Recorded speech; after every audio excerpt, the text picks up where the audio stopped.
I never thought I'd be the guy writing something like this, but here I am. My name's Mike, and I've been married to Lisa for about 5 years now. We met when I was fresh out of college. She was a little older, a little more confident, and she seemed to have everything figured out. At first, it was perfect. Great sex, lots of laughs, plans for the future. I honestly believed I had found the one. But lately, something been off. Small things at first. Her phone suddenly more guarded, late nights at work that turned into whole weekends away, her getting defensive whenever I asked questions about her day.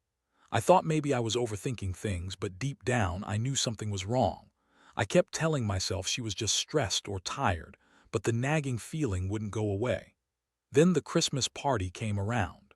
Our company's biggest event of the year, supposed to be a fun night out. Lisa was acting weird that night, touchy, giggly, hardly paying attention to me. She even flirted with a few guys there, which I brushed off as her being friendly.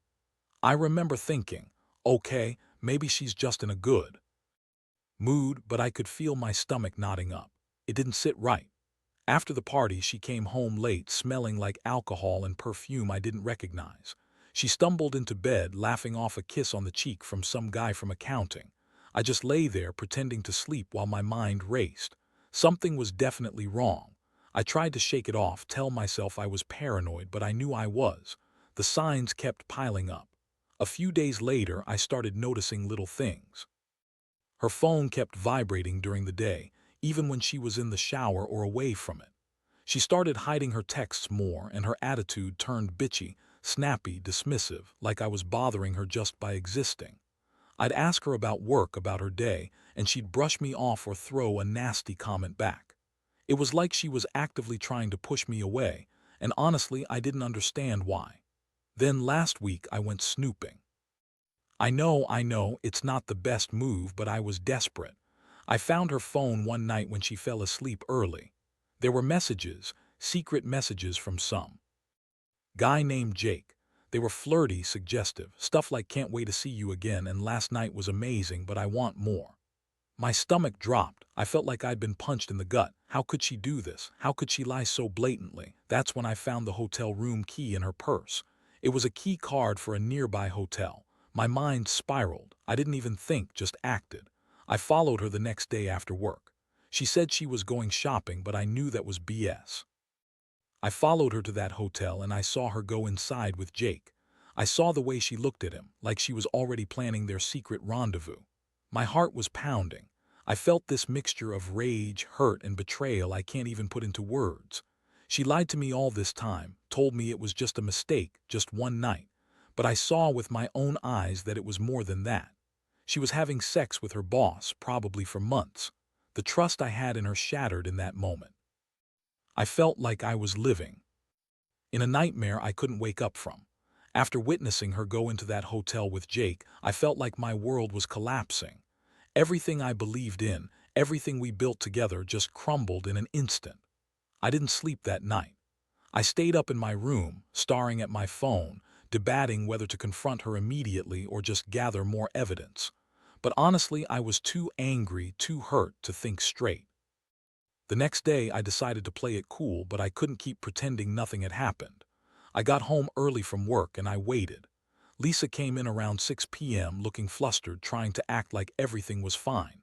She was wearing that same bitchy attitude she'd been throwing around lately, the one that now made my blood boil. She was acting like she had no idea I'd been following her or what I'd seen. I looked her straight in the eyes and said, "Lisa, I need to talk to you. Now." Her face flickered with annoyance and she gave me this fake, sweet smile that made me want to scream. "What's wrong, Mike? Can't I have a normal evening?" she said, her voice dripping with sarcasm. I didn't bother to hide my anger anymore. I pulled out the hotel key and put it right on the table. Her face turned pale for a split second, but then she scoffed and rolled her eyes. "Oh, that's just a key card I found at the office.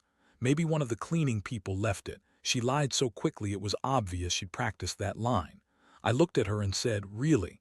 Because I saw you go into that hotel with Jake yesterday. The same hotel, same room. Do you want to explain what the hell is going on?" She blinked, then scoffed louder. "Oh, come on, Mike. You're being paranoid. That's your problem, trust issues. That's what you always say about me, right? I'm just tired of your accusations. Maybe you should get your head checked." Her words hit me like a slap. She was trying to gaslight me, make me doubt what I saw, but I wasn't about to back down.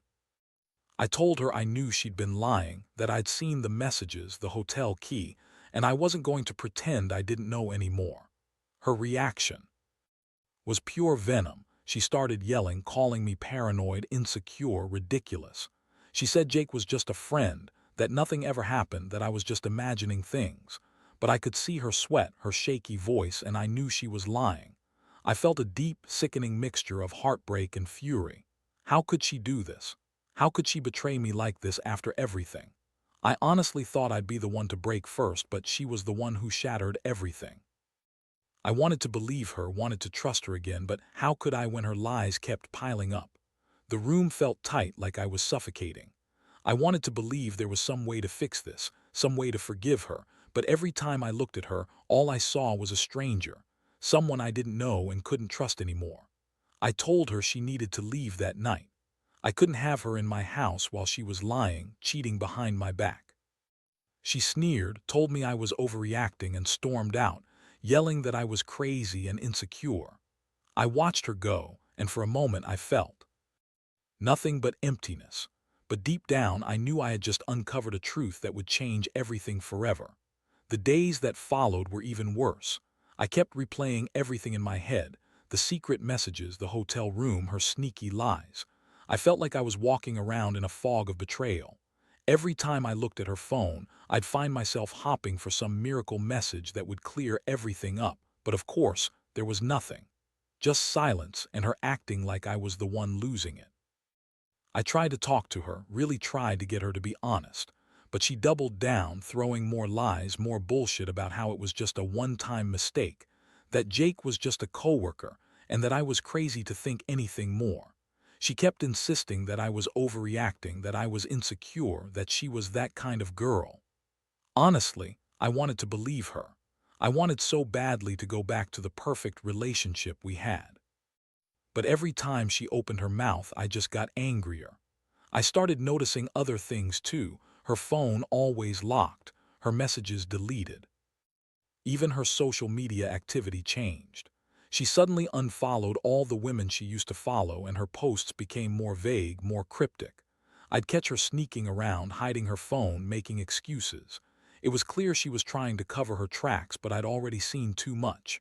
The damage was done. One night, I decided enough was enough. I needed a plan, something to finally get to the bottom of it all. I decided to hire a private investigator. Yeah, I know it sounds extreme, but I was desperate. I wanted proof, something concrete I could hold in my hands.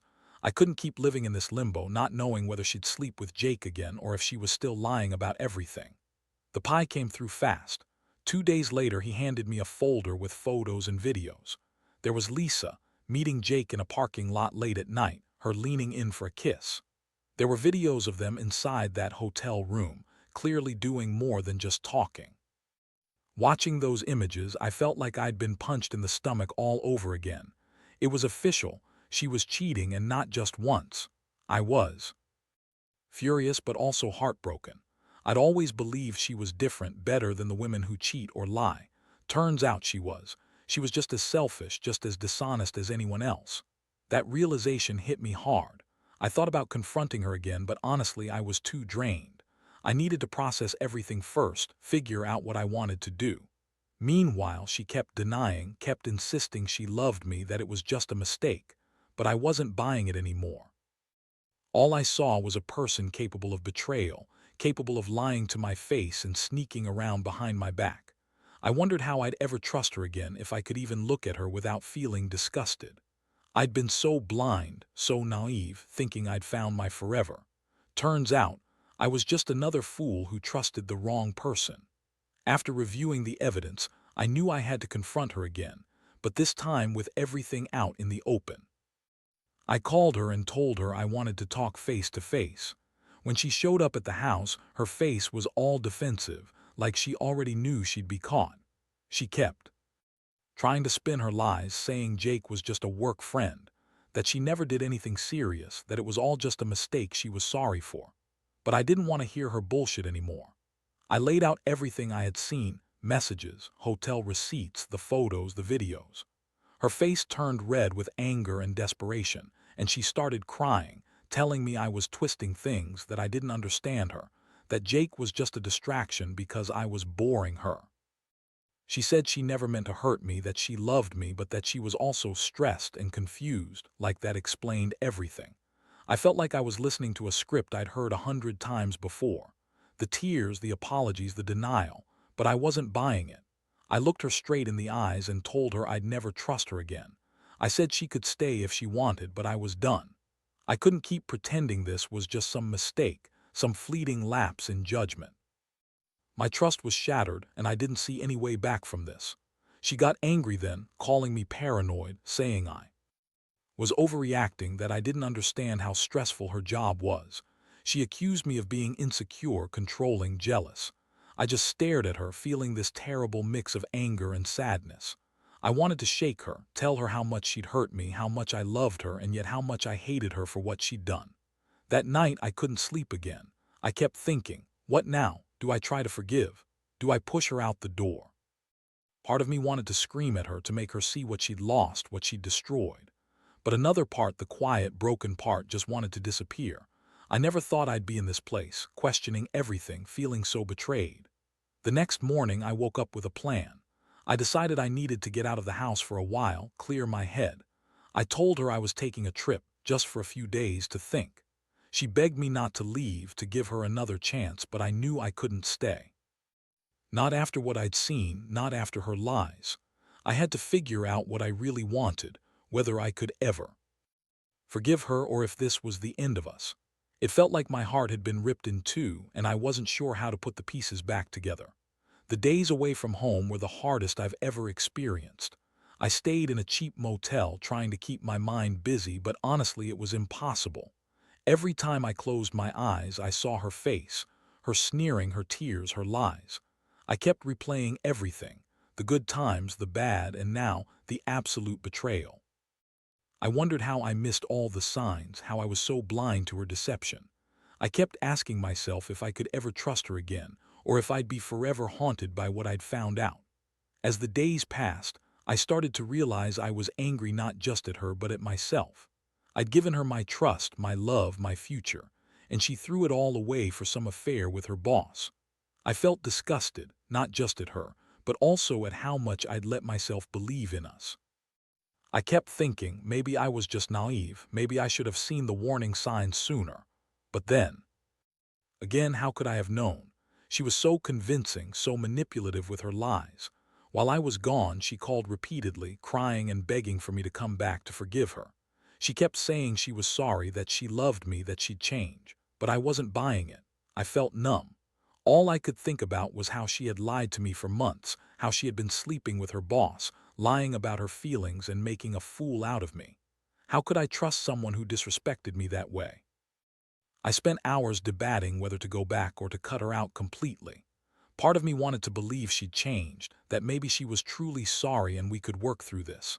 But another part, stronger, colder, knew I didn't want to be a fool again. I knew I'd never be able to forget what she did, not fully. Trust, once broken this badly, is nearly impossible to repair. And honestly, the thought of having her in my house, pretending everything was okay, made me sick. So I made my decision. I called her and told her I was coming home, but only to pick up my things. I needed some time, some space to think, away from her lies and manipulation. I told her that I didn't want to see her anymore, that I was done pretending she was innocent. She begged again, crying more, saying she'd do anything to fix this, but I just hung up. I knew I'd never be the same after all this. The trust was shattered, and I wasn't sure if I could ever get it back. I felt empty, like I'd lost the most important thing in my life, and I didn't know if I'd ever be able to find my way out of this darkness. When I finally moved out and started sorting through my things, it felt like I was physically shedding a part of myself. Every box I packed held memories: our vacations, her laughter, the quiet mornings we shared. Now, all I had left were fragments, shattered pieces of what I thought was forever. I kept asking myself how someone I loved could betray me so thoroughly, how I could have been so blind to her lies. The pain was like a dull ache that never quite went away, no matter how much I tried to push it down. In the days that followed, I realized I had a choice. I could stay angry, bitter, and let this ruin whatever was left of my trust in love, or I could accept it, learn from it, and try to rebuild myself.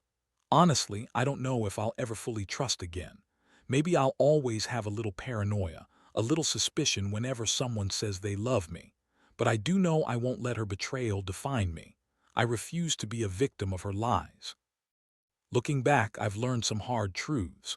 People can surprise you, sometimes in the worst ways. Trust isn't something you should take for granted. It's fragile and needs to be earned every day.